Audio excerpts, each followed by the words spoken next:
In the woods where the tall trees sway, Rich Van Goopar used his motorhome, ready to play. With his paintbrush in his hand and his heart so free, he found inspiration in nature's harmony. Inside his humble abode, colors come alive on canvas. He paints, expressing all his strife with the spirits of the woods. He dances in the light, creating masterpieces every single night. Although he's living off the grid. Hey, good morning. Welcome back to the channel. Welcome to Travels with Carl. My name's Rich Van Gogh. I'm a lifelong artist, and if you're new to the channel, you might be wondering, what is Travels with Carl? Looks like it's centered around a motorhome. Well, you're partially right. That is Carl. Carl is my motorhome. He's a 31-foot long Alumilite 454 Chevy engine. He's a beast. Me and Carl were sharing life out in the woods for 11 months, raising money to buy this house. In case you're wondering why I'm shooting this today inside the house again, my water heater just blew up. I mean, not literally, but, well, I guess it did. I mean, it didn't cause any damage, but it just stopped working. So I've got a general contractor on his way over, and I got to be here. I got to stay in the fort until we get this thing resolved, okay? So again, what is Travels with Carl? As I said, I'm a lifelong artist. Because of that, I've had to work an astronomical amount of jobs in my life to support myself as an artist, okay? Over 52 jobs, okay? So Travels with Carl is going to be at least 52 episodes. Hopefully, if you all keep liking my channel and subscribing and helping me monetize this beast, it'll be way more than 52 episodes. But the first 52 episodes coincide with the book that I'm writing and printing and producing called 52, aka Travels with Carl. Every episode is one of my jobs in chronological order. Last week was Viva La Familia. So am I just talking about my life and Carl's life and art? Oh no. And jobs? No. I'm going to be talking about a lot of things, and I'm even going to be talking about, believe it or not, travel. So I got a few shout outs today. I got a shout out for my friends at Farmer for Fun, Josh and Andre, and Kristen Wilson, traveling with Kristen. Of course, my real love is, social political conversations and satire, and, my man Jimmy Kimmel. But of course, I would be remiss if I didn't bring up the Daily Beast with Joanna and Michael Wolf, okay? Because Travels with Carl is now sponsoring them in a modest way, okay? But I think it's important that you like and subscribe to this channel, and please share it with your friends, because I feel that 52 and Travels with Carl is so unique that it's just really going to become something that people talk about, okay? I don't know that many YouTube channels about fine art to begin with, but one from an actual fine artist who spent his entire lifetime trying to get to the major leagues. And I'm talking about, the Super Bowl. I'm talking about the World Series, okay? I guess as an artist, you would say I made it to AAA, which I'm okay with that. But the cool thing about being a fine artist is you don't have an expiration date on that. You can keep on rolling until you keel over, okay? You may not get recognized until you're dead and gone, like my cousin Vinny, but you might make it when you're, 80. I haven't even hit 70 yet, so this is a long stretch ahead of me, okay? But today, episode 20, you're going to be so freaking proud of me, okay? Because I actually have a finished painting today, okay? For those of you new to the channel, I've let my viewers down quite a few times. We're having a drawing of the job, but not a finished painting. That has happened on several occasions, and I still owe you. I still owe everybody a few finished paintings. But you don't rest your neck, because when I get done this thing, they're all going to be done. They're all going to be collated and hooked up with individual short stories, which is not just going to be a transcription of my blatherings here, because I want it to be a separate piece of art. I want it to be a finished short story, okay? What I'm doing now is rambling. I'm talking off the top of my head. Okay, there's no script for this. Okay, sometimes I make a few notes, like if I don't want to forget talking about my book, Amendment 21-A, or my website, www.vangogh.inc, I-N-K, like a printmaker, not I-N-C, like Van Gogh Incorporated, which it is, but it's spelled differently because I'm a printmaker. That's right. So, today's episode is brought to you by O'Keeffe's Working Hands. For those of you out there who have worked for your whole freaking lifetime just to try to get ahead or stay even, Working Hands will help you. If your hands look rough, chapped up, your fingertips are cracking, anything like that, put some Working Hands on there before you go to sleep. You'll wake up and your hands will just look like this. Okay, like an artist's hands. Okay. All right, you ready? Job number 20 is the Westin Maui on Ka'anapali Beach, where I was the shipping and receiving clerk, I think was my title. Okay, here it is, baby. The Westin Maui, right here, was kind of a pinkish color. And I always wondered if it was an homage to a Tripler Army Hospital and to the Royal Hawaiian Hotel on Oahu, because I don't know of any other hotels that have that pink hue, but the Westin Maui sure did. Okay, this area right here is Ka'anapali Beach, which is known for having a wicked shore break. And if you're not from the islands, or if you're not a surfer, what that means is that a wave breaks right on the shoreline, and it actually hammers it so hard it sounds like thunder. I've seen people just get picked up and pile driven right back, head first, right down into the water. It's mean, and you want to be careful if you're getting in and out of the water. And that beach is known for having a shore break. Okay. So there, the waves don't break offshore, so they're not really good for surfing unless you're doing body surfing or boogie boarding, okay? But this stretch of beach here goes down this way a good bit more. And now, where is this in relationship to Lahaina? Actually, I'm sorry, the Ka'anapali goes down this way. Lahaina is down here. So the island of Maui is like two circles connected, a small one and a big one. This is the West Maui Mountains up here. And so the rest of Maui is down here, including Lahaina. It's around this bend. And then you start heading down towards Kihei. Or you can cross the isthmus in between the two big mountains, and you can start heading over to Kahului and Wailuku. And this area down here at the top of this is a Haleakala crater, which is 10,000 feet above sea level. And it has a emptied out crater, which from the rim of the crater to the floor of the crater is a 3,000 foot drop.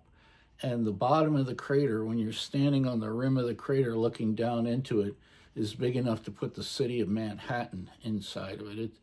It's impressive. At the top of this part of Maui, the West Maui Mountains, is Pu'ukukui.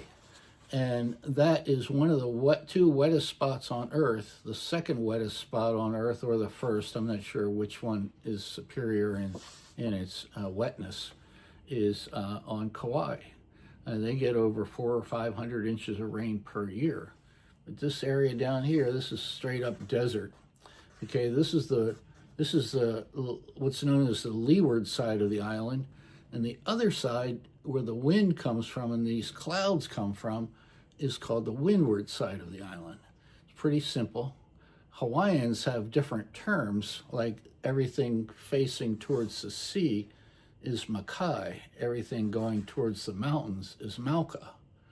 So, and if the winds are usually going this way, blowing offshore towards Lanai and Molokai from Maui, from this beach, you have what's called the trade winds. And if it shifts and is blowing this way back, they call that Kona wind. Okay, so it's really fascinating. But this was developed in the 70s, and Ka'anapali Beach Resort has some pretty well-known golf courses, and they play a lot of really big, if you're a golfer, they play at the senior, not the senior skins. That's on the Big Island. I don't know, because I'm not a golfer. I never played a round of golf in my life. Although maybe I played like a 9-hole round or something like that a couple times. But I never played golf on Maui, and people just cringe when they hear that, because I could have played Kapalua golf courses, and 3 18-hole golf courses there at Kapalua. I could have played them for $20 a round when I was working. Whoop, can't bring that up yet. I almost slipped.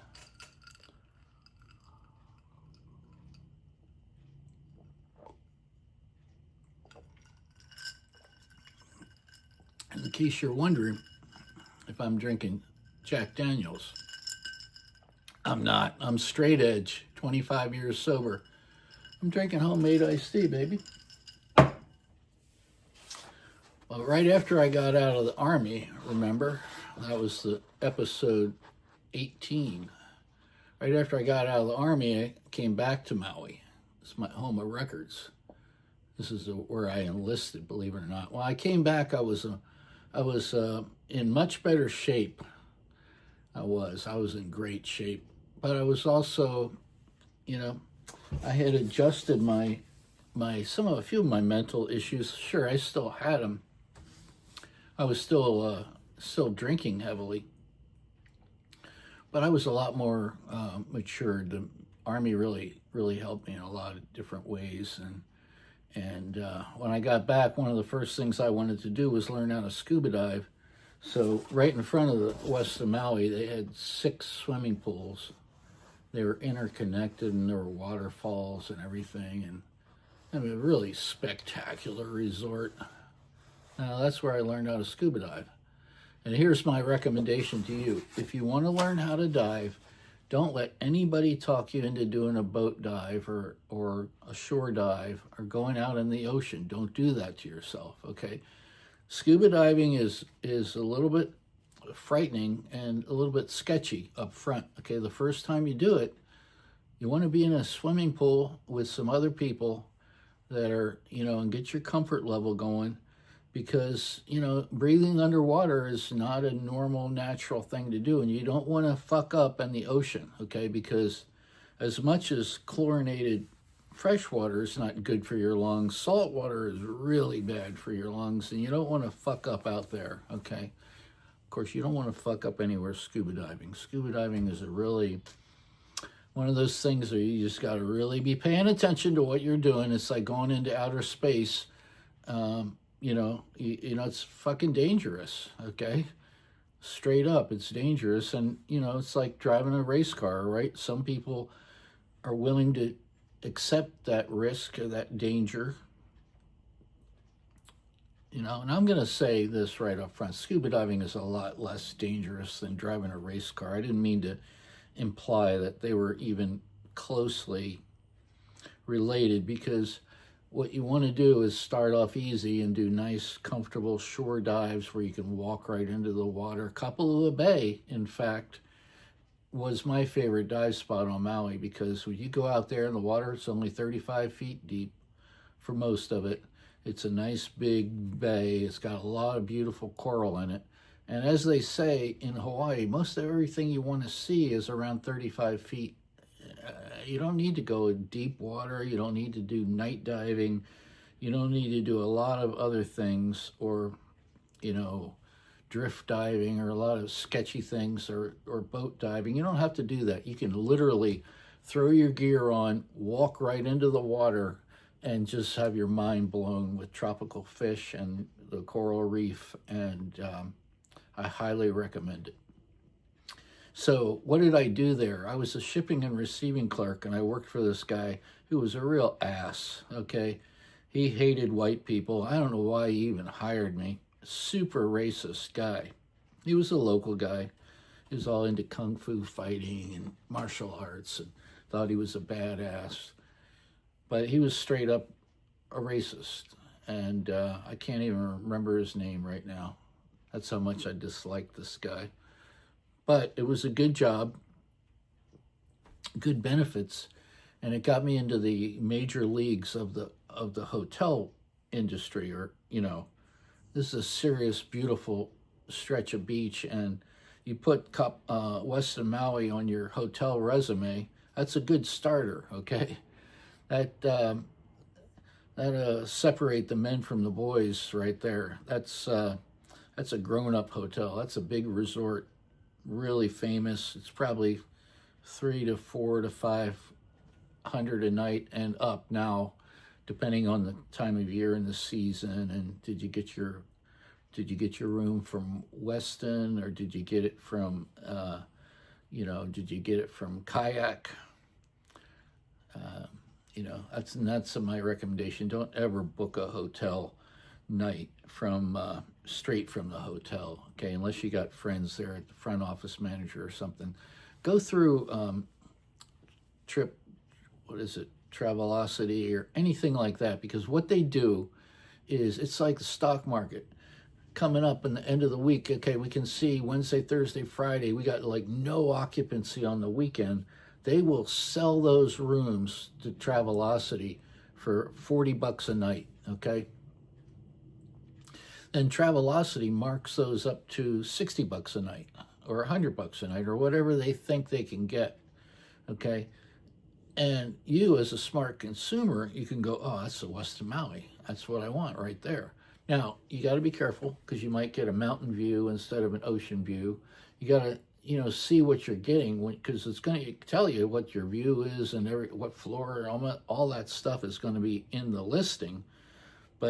And you got to also remember, too, that if something goes wrong and you want to upgrade, or you want to go to another room, or something like that, or maybe even if you want to cancel, you might not be able to do a lot of the things that you could if you paid what's called rack rate for the room.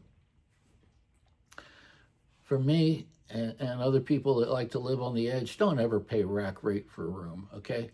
You can get them from Travelocity, Kayak, Hotels.com, and you can pay a fraction, like maybe 10% of what you would pay for that room. And now, of course, you can't do this way far out. This is really like, you can wait until a week or 10 days before you travel and then book your hotel, because that's when the hotel is going to sell rooms. Okay, you also got to know, is it high season or low season, or is it the shoulder season, okay? That's going to make a big difference.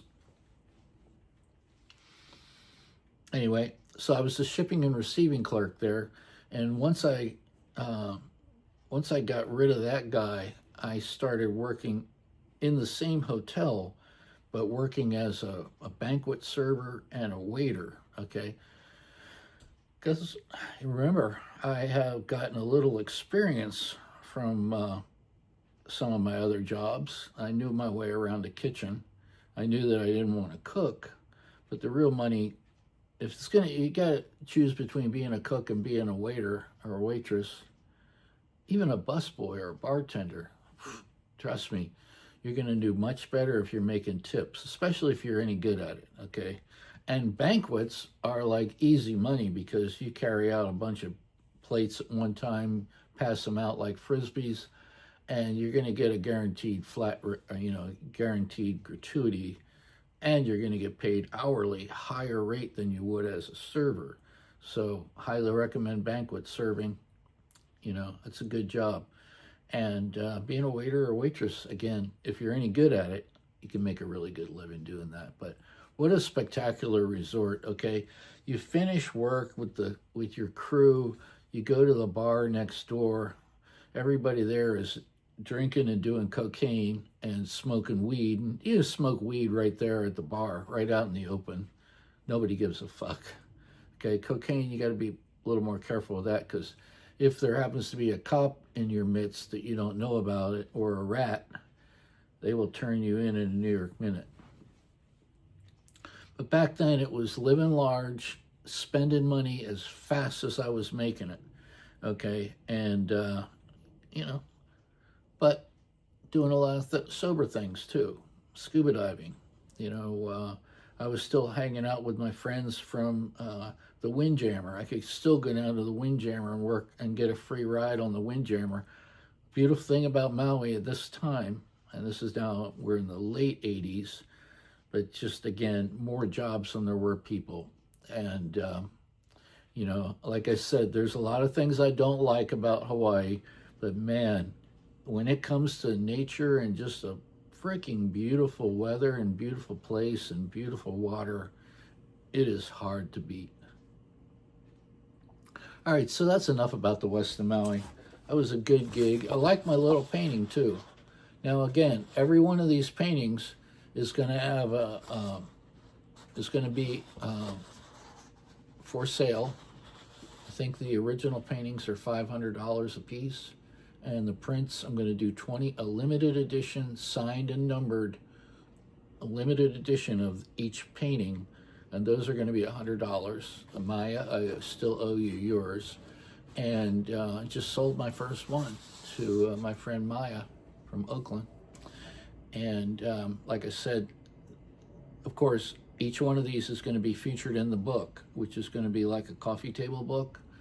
With 52 paintings at least, and 52 short stories, and but this print will also be available on my website. Not immediately, because I need to get somebody to upload these for me, but this will be on VanGogh.Inc., and that'll be an unsigned and an unnumbered print, and that sells by the square inch, so you can get it larger or smaller if you want to, and it's a lot cheaper.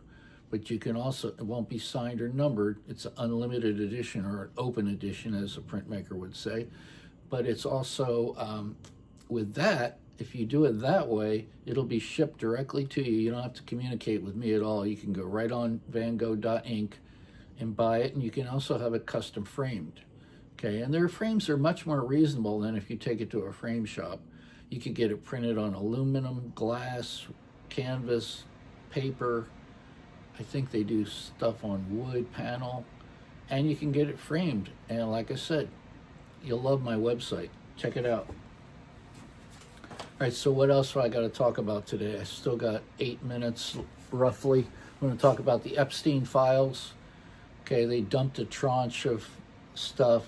It looks to me like they just edited the shit out of it, and they're only going to put Democrats on there that were friends with Epstein. Eventually, we're gonna turn this rock over, and all the scum that's Republican and Democrat, but it's going to be under that rock. Okay, Trump is going to be under that rock, and Bill Clinton and a bunch of other people, but we're going to get justice, some justice, for the women that are survivors of this fucking heinous individual. Okay, I don't believe he killed himself. I believe that he was murdered, and I believe that Trump probably had something to do with that. The same with the thing with that other photographer that was also hated by the models that he sexually assaulted forget his name right now. But so that happened. We got a big release of that. And, and our country keeps violating the sacred Geneva Convention, and now we're just pirating oil tankers off the coast of Venezuela. Okay, maybe they're breaking the law, but do we need to be blowing people up in the water for transporting cocaine in speedboats, killing them without a trial, or stealing tankers of oil? We're going to end up in deep shit with Venezuela. Okay, I can see that coming down the pike. Okay, we're still not helping Ukraine like we should be, and we're still not smoking Putin like we need to, and we're letting Israel just keep on fucking around with the Palestinians. Fucking Netanyahu, the same thing. He's got it coming to him, man. He's just got to be fucking eliminated. Now, okay, he might say, Rich, relax. You're not showing your pacifist side. Okay, well, and I am mostly a pacifist for people that deserve it. Does everybody deserve to be treated like a Boy Scout? No, and that's just how I roll, man. There are certain things that you can do that you're not going to get exonerated by me, okay, on that. Okay, you're not going to get a pardon. Okay, you're not going to get a walk, as they say. No, it's just how I roll, man. But I'm going to ease up for the next few minutes because I want to talk about the holiday. Okay, unlike some people, they pretty much just stopped working already. Okay, they check out for Christmas and New Year's. You won't see them till January. Okay, I'm not like that. You're gonna get an episode next Saturday and every Saturday until we hit 52. And like I said, that's not going to be the end of it, but that'll be my 52nd job. Now, here's something I want to bring up, because you may have noticed last week I said there was another waiter job on Maui between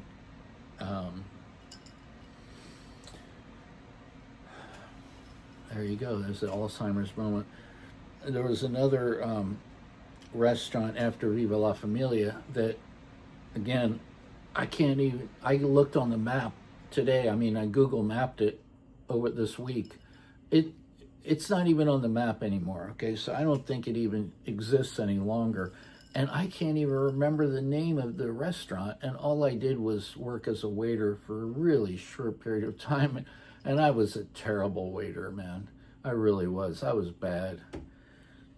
Did they set me up for success? No, not really. They give me big, a bunch of tables with too many people, and, I'm fumbling around. It doesn't matter. But I omitted that job, okay? And at the end, when I roll the credits and stuff at 52, there's going to be some jobs that are going to get an honorable mention, okay? Like the Ben's shop, okay? I'm going to bring that one up right now, because I only worked there a short period of time when I was in CCAC, trying to support myself, along with all the money my parents were helping me with from my trust fund that my grandfather left me, and left all of us. And but I worked it part-time, and they'll get honorable mention. One episode I'll probably episode 53, I'll probably just dedicate that to the Blockbuster Video, Amazon, Amway. Yeah, Amway's in there twice.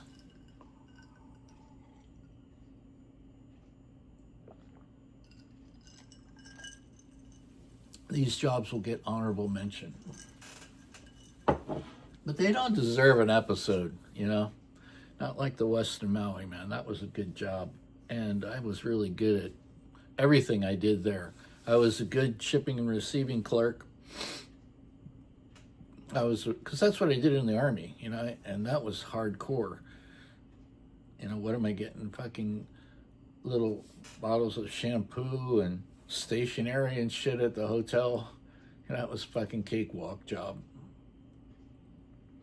And nothing left there except for lost and found. Occasionally we would ship that back to the person that lost it if they contacted us. We didn't reach out to them because confidentiality reasons. Okay, I can get into that later, but we're coming right up on 30 minutes, and I'm going to end this one right on the dime, right on the minute, because I got my new little intro. I hope you like that. It's not going to be the final one, but it's getting better. Yeah, I'm just going to stick with the ending too, because that's a sticker from Black Rock City, from Burning Man, which I didn't use it that year. I just had a sticker because I had a ticket and I wasn't able to go. All right, man, I love you all. Thank you for tuning in to Travels with Carl. Let's ride, baby. Surrounded by the beast, the birds and the breeze, his motor home in the woods where creativity sees.